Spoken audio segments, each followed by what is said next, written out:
Good day, everyone, and happy Monday. I am Michelle O'Connor, and thank you so much for coming over to our live show where we talk a lot about health. We talk a lot about how you can be a better CEO of your private practice and once you're in the healthcare industry. Now, today I have a very special guest with me. We're going to be talking about leadership in healthcare. And this morning I thought to myself, what a great topic for a great day, because today is Dr. Martin Luther King Jr.'s birthday. And when you think about who he was and some of the things that he left with us, if we're talking about leadership, there are some things that we can pull from who he was as a person and how it is that we lead. Now, when we talk about leadership, a lot of times, well, not just leadership, when it comes down to healthcare and being a leader, sometimes the topics that we stay on in business, we don't bring it over into healthcare. And we're hoping to shed some light with you. So I'm going to go ahead and introduce our guests. If you're watching, we'd love to know where you're joining from. We'll also love to know where you work. And feel free to engage with us in the chat as we go along. So, our guest today, so you have Michelle times two, or Michelle squared today.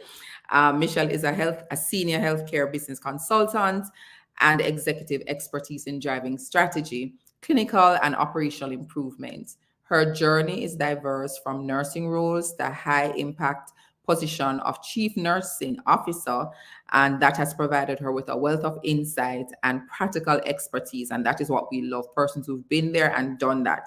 And she has leveraged this in guiding nursing leaders throughout their pursuit to excellence. She has over 30 years experience in the field, and she has a proven track record of driving clinical and operational performance, improving patient care. And I love that discussion, through innovative care delivery models, driving growth through referral and providing relations, and developing quality care models in the hospitals where required, especially when it comes on to infection.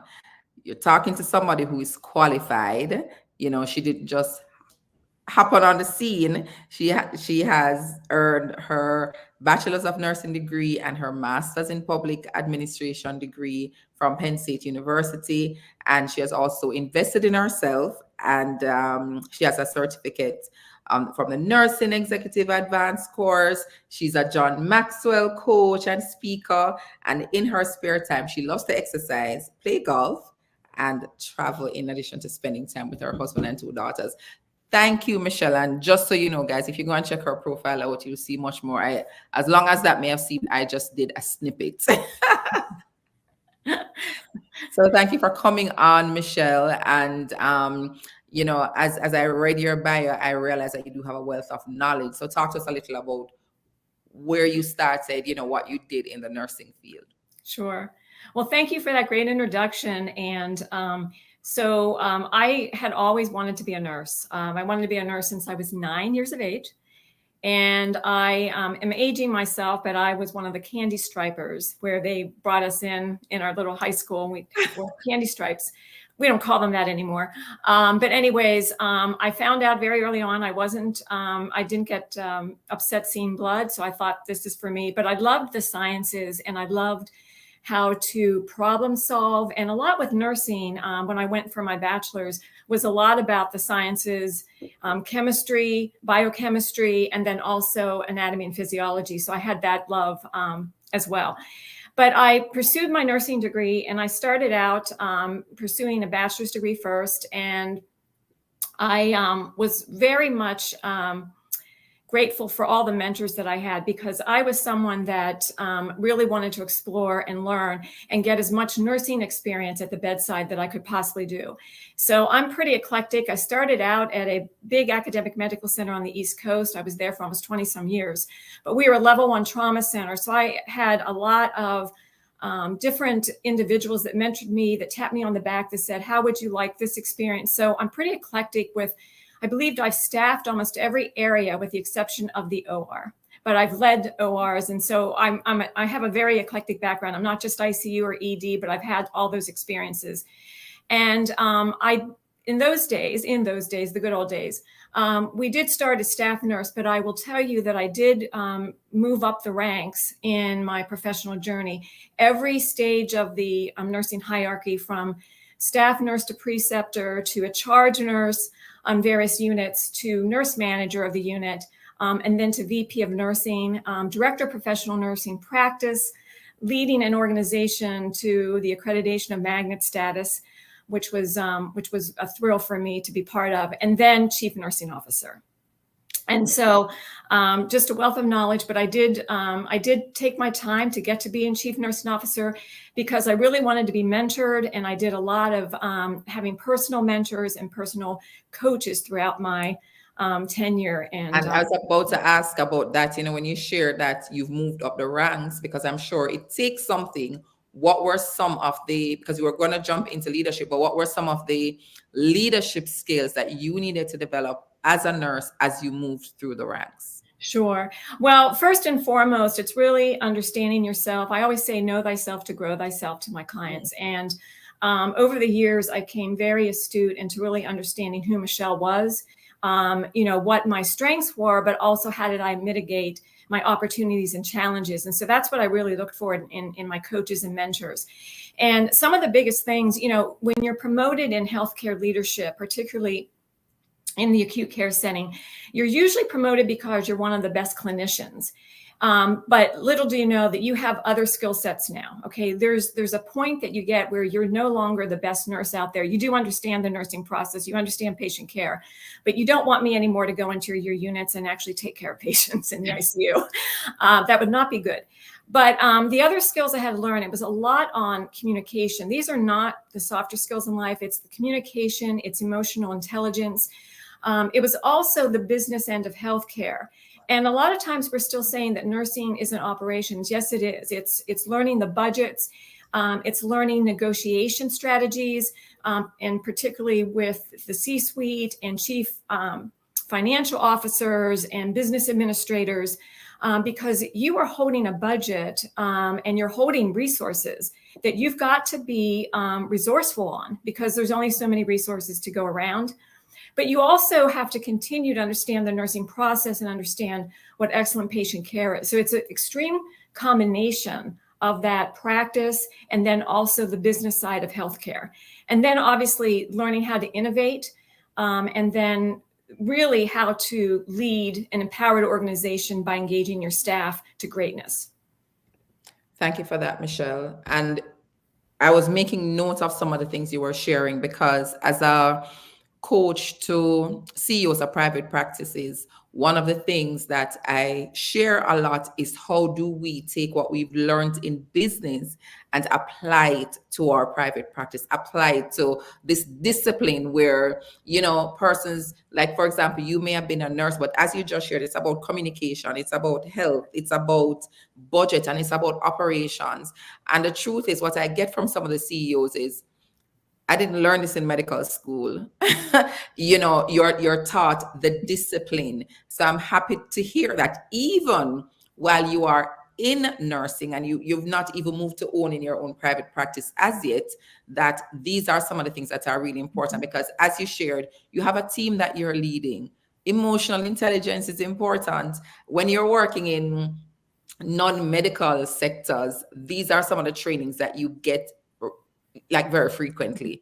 So I'm happy to hear, and I hope those who are joining is also hearing that these are some of the things that you need as a medical practitioner, whether or not you are currently leading.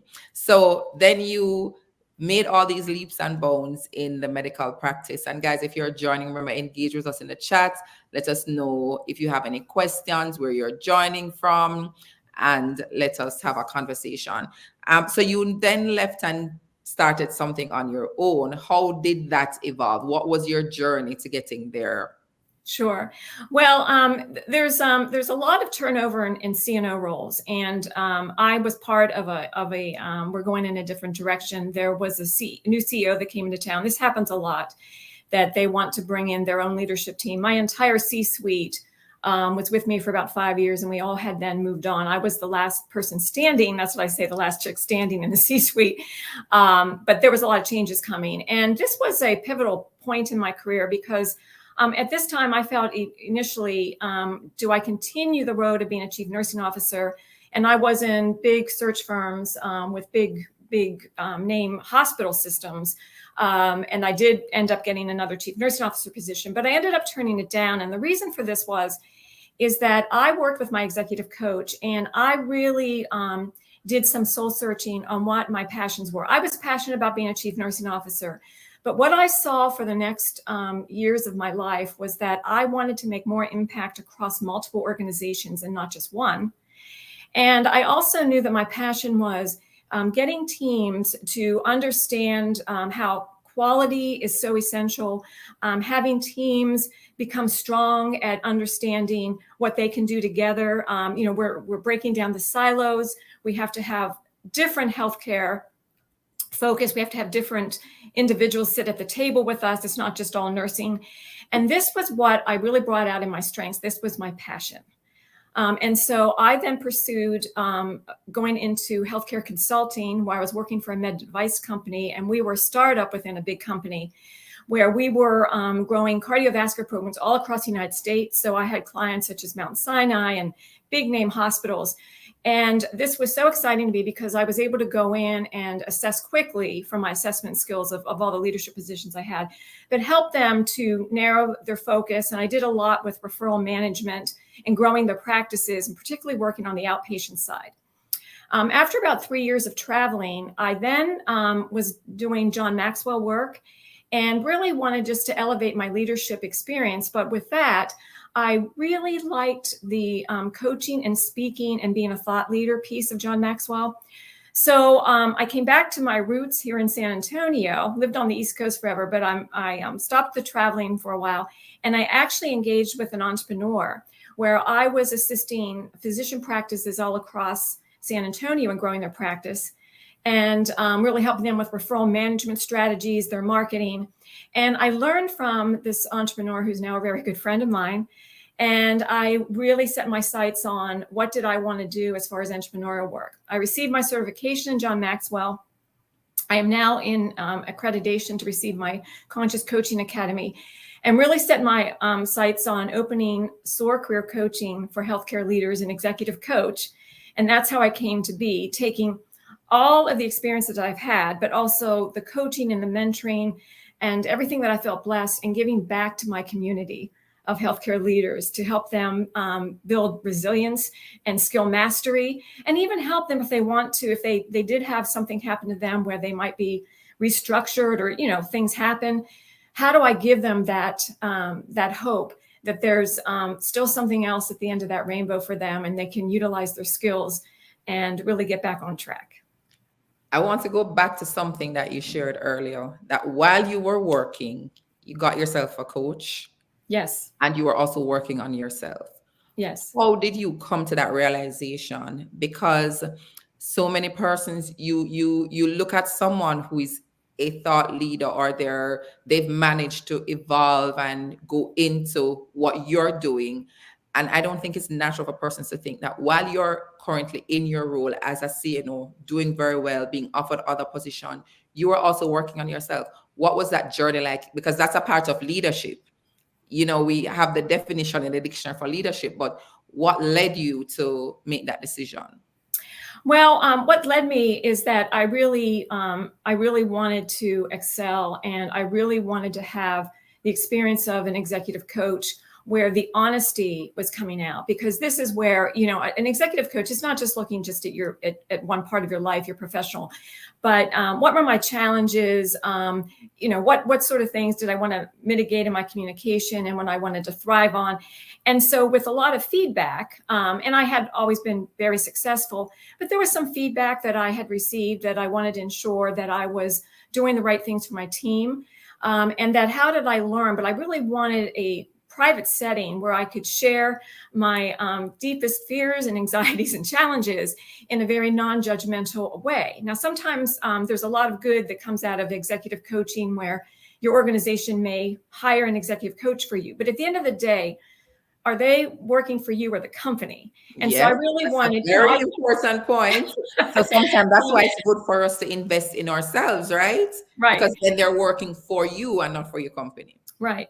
And so I really feel that with these experiences, I actually had a whole 360 done by an executive coach in an organization I was in, and I got feedback. Some of it was great, and some of it was like, I have to rethink this. But it really made me want to be better. And, we're all going to have our personalities. We're all going to have, some things that we have to improve upon. But I really wanted to hear it straight up, and I really wanted to work and perfect the things that I knew that I could take control of. And Awesome. that's why I did that. Yes, and I really wanted to zone in on that because a lot of times we're trying to do things on our own and we think we have that 360 view, or we believe our friends or our family members. And sometimes it's good when you're able to bring somebody into your space, as you stated, non-judgmental. We're just here to work on this, so and I'm working with a medical professional.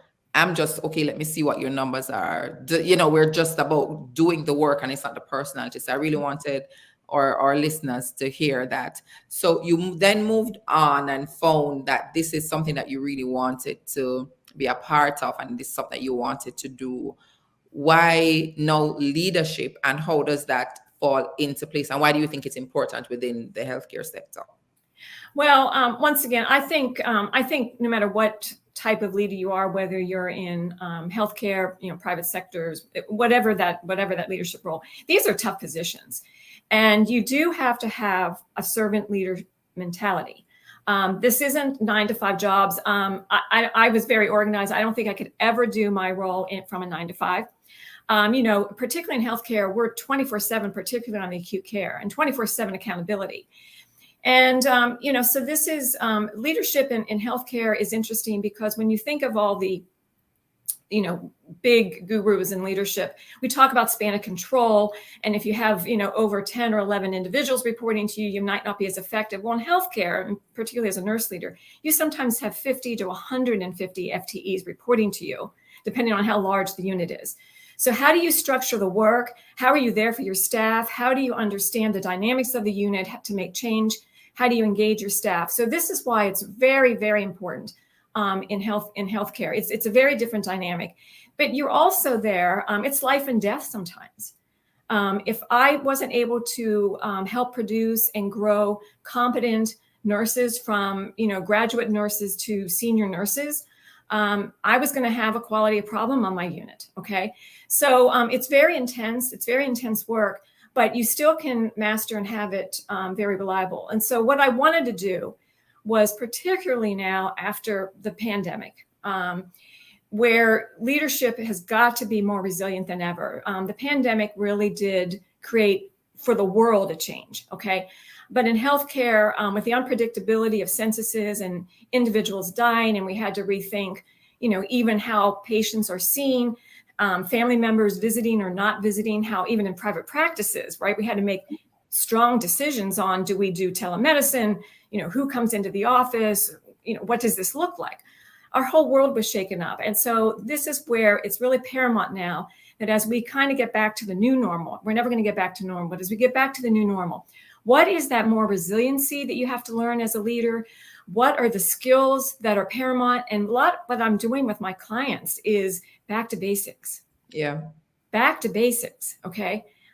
We don't need to keep recreating something. Let's go back to basics. That back to basics reminded me of something when I was in corporate. We were getting our feedback from our client satisfaction survey. It wasn't what we were expecting, going in the wrong direction. And so we started an initiative called Back to Basics. And it was really about, when we started, what were those things that our clients valued about us? So when you think about healthcare and the healthcare sector and the service that you offer, as you said, it's back to basics. How did we communicate? How did we serve? Think about the things that really matter to people. And also, you shared something that I wanted to highlight again, because one of the mission I'm on is really to get those in private practice to realize, and healthcare to realize, that you are a business person and there are business acumen that you also need. Yes, there is a scale about what you do, regardless of who you are and what sector you're in. But the business side is also very important. What does your organizational structure look like?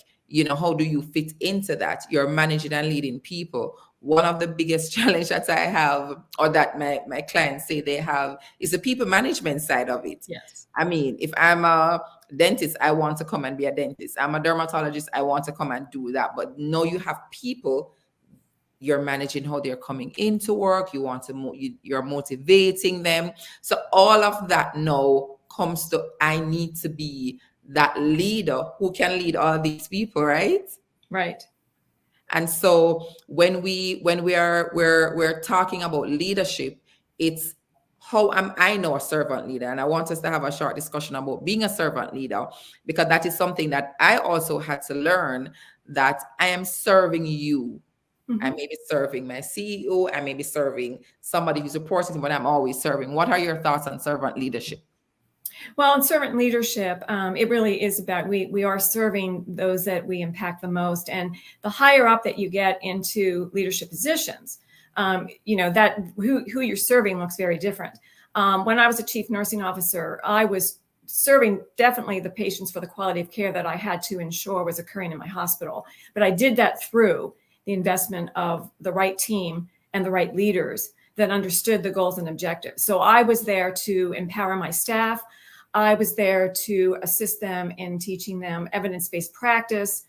I was there and making sure they understood goals and objectives and what we were trying to accomplish, what our mission was, what our value proposition was, everything of the culture change, okay? And at the same time, this was visibility. You did not find me in my office. In fact, my office was a mess. Is she in? Is she in? And papers, everywhere.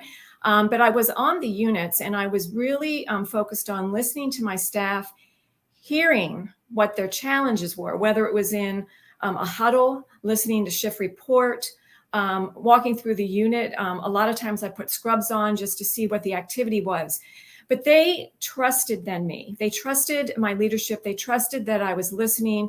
And then when we did make changes, they were at the bedside with me. That servant leadership, they were at the bedside. I was at the bedside with them, but they were with me.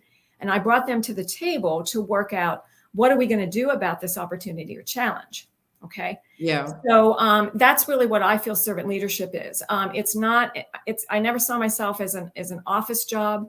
I was in a lot of meetings, but I really, at whatever hour it was, whether it was 6 a.m. that I saw my night shift, whether I did come to night shift or evening shift, but it was really about keeping the pulse of the organization and really ensuring that when I walked in the unit, the highest level, whether it was my CEO or myself, that staff felt that they could talk to us and then they can engage with us. Yeah.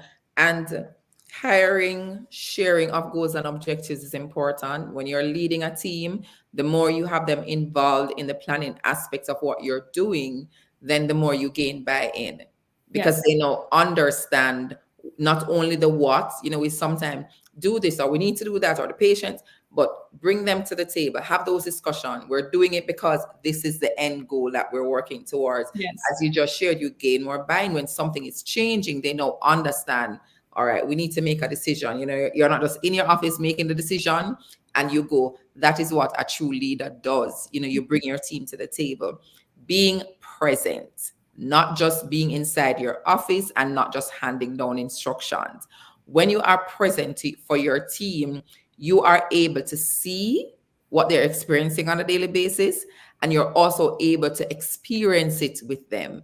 You're not just in your huddle, okay, tell me what happened, but you were there, so you Right. understand it. And being that leader who is present with your team also helps, because one of the things I've learned, and I learned it a very bad way. I was the leader initially who was do, I'm doing the work, and then I shared with another person, and she was into their lives, birthdays. And I'm like, I'm not here for that. I'm here for the work. But at the end of the day, I realized if I wanted more, I needed to give more. Yes. And that being present piece worked magic. When you Yes. truly care about your team, you truly care about what's happening in their lives, they're like, okay, I'm not just an employee number. I'm somebody who the organization cares about. And so, once you're leading, and that is why leadership is not just about knowing the work. It's about the people side of it. that is where you get your true success. Leadership is really around the people and how you can motivate your people to buy into a destination that you're going on. So I hope you guys, for those who are joining, if you're even watching the replay, go ahead. We normally go back through and check the replay to see what your questions are, what your comments are. So even if you're joining after, please go ahead and share and let us hear from you. So as we wrap up, sometimes you don't realize that you're having a conversation for for such a long time. But I want you to share with us maybe like one or two of your most recent success stories before we close. Sure. Well, not only am I the founder of the SOAR Executive Coaching for Healthcare Leaders, but I also founded a Healthcare Leader Mastery Inner Circle, which I modeled this after the way I'm being mentored through entrepreneurship with my coaching platform.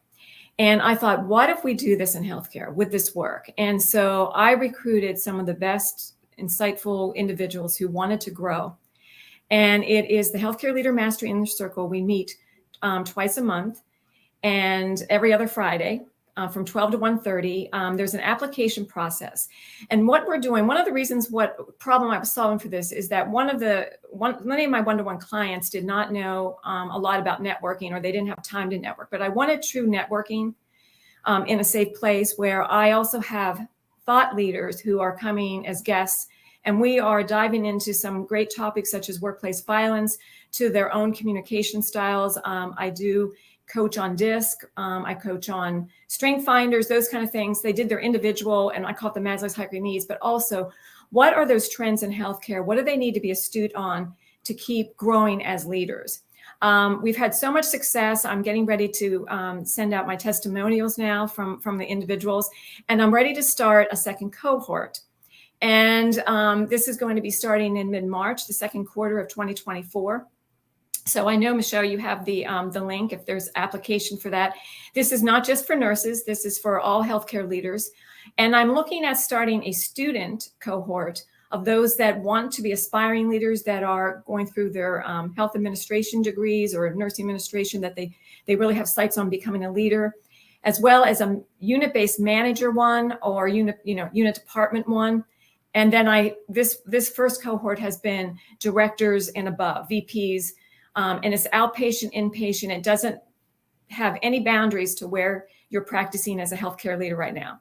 So with the success, I'm getting ready to launch this. So anyone interested, there's an application process. Not everyone does get into the group because your time commitment and really what you want. Yeah. And how you grow, but also I'm vetting what are your pain points. So each group is going to be, a different curriculum. So I really listened to what the individuals needed at the time, and then I brought in the right type of thought leaders to also help with this curriculum, because it's not a cookie cutter model. It's not a module that you read and look at and say, oh, this is nice. Otherwise, they could read the book or go to University of YouTube, right? So, guys, the link is in the chat. You can go ahead and click and submit your application. We have a question that I wanted to just bring up, and you can give your insights, and I will also do the same after. When you are building trust in people who then decided to stand beside you during that time, did your management let you make the decisions? Well, I will say sometimes yes, and sometimes no.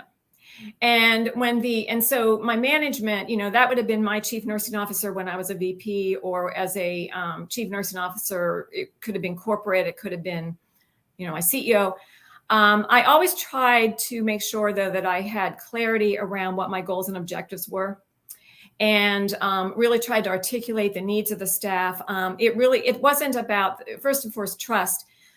It's not about complaining or saying, I took the emotion out of what we had to do.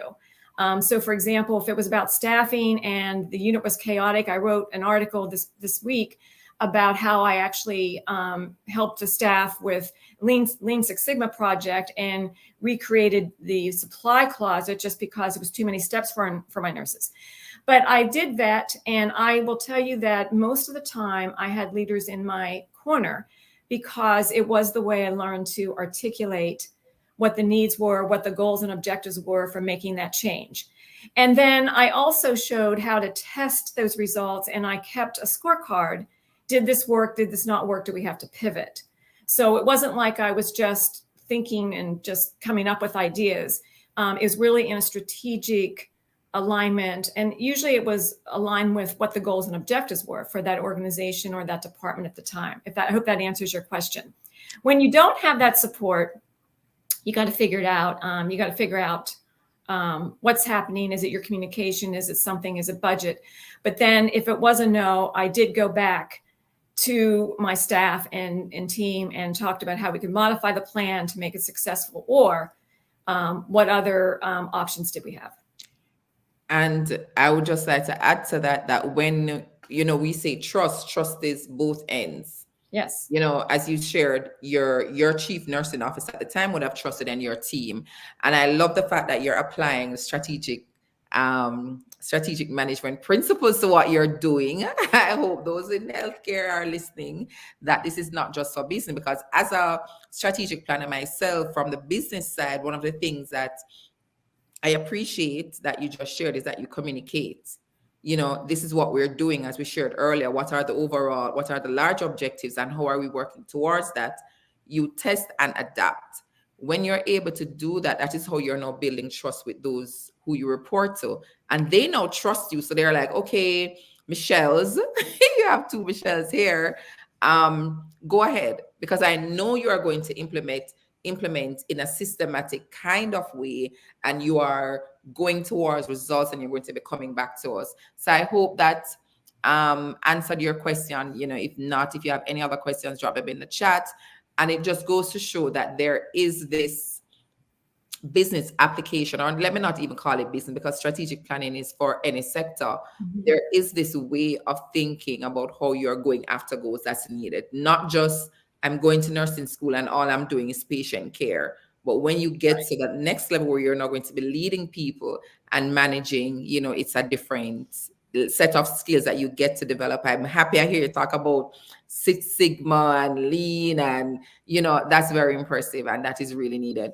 Okay, she said that we did answer her question. Great. So we're going to be wrapping up. So go ahead, use the link that we've dropped in the comments in the chat, and submit your application. Remember, and I appreciate the fact that there is a certain level of dedication that you require when you're going to up-level your leadership. Yes. It's not I'm in today, I'm out tomorrow, or I can dedicate the time, I can't dedicate the time. When leaders are being birthed and you're improving your skills, you have an opportunity to, jump right in. So as we close, do you have any closing remarks, anything you want to share, anything else that you want to share? Just follow your passions, follow your desires and dreams. And what I always tell everyone is, if you are in a point of maybe a transition or pivot, or whether it's advancement or whether you want to go in a different direction, always run towards something. Don't run away from something. Nice. Run towards something. Thank you so much, Michelle. It's been a pleasure having this conversation with you. And I know those who are watching and those who will watch the replay will learn something. As I shared, guys, drop leadership. Let us know. We'll come back and see how many leadership comments we have in the chat, that we would have known that this live was impactful for you. Thank you so much, Michelle, for joining. And I'm hoping that a lot of people sign up, because you are doing some amazing stuff, and I see that it can definitely benefit others. Thank you, Michelle, so much for sharing the stage with me. You're most welcome. So guys, thank you for coming on. And if you are running your practice, you're thinking of starting your practice, and you need support, we're here to support you. You can always send me a DM, and we can have a conversation about how we can make your practice profitable. As you heard in the discussion just now, Michelle, she's a nurse, and some of the things that she's talking about, I'm sure sometimes when you think about your profession, You aren't thinking of, let me go and figure out my leadership. Let me figure out what strategic planning is. Let me figure out how to manage operations. Because when you get into leadership, there's a different level of skill. Let me figure out, how do I lead people? Let me work on my emotional intelligence. All of these things are needed. You are not just a nurse, you are not just a doctor, you are now a CEO, or you're now a business leader, and there are different things that are expected of you. So thank you so much for joining, and have a wonderful, wonderful week. If you have any further questions, we'll come back and check them in the chat. Bye.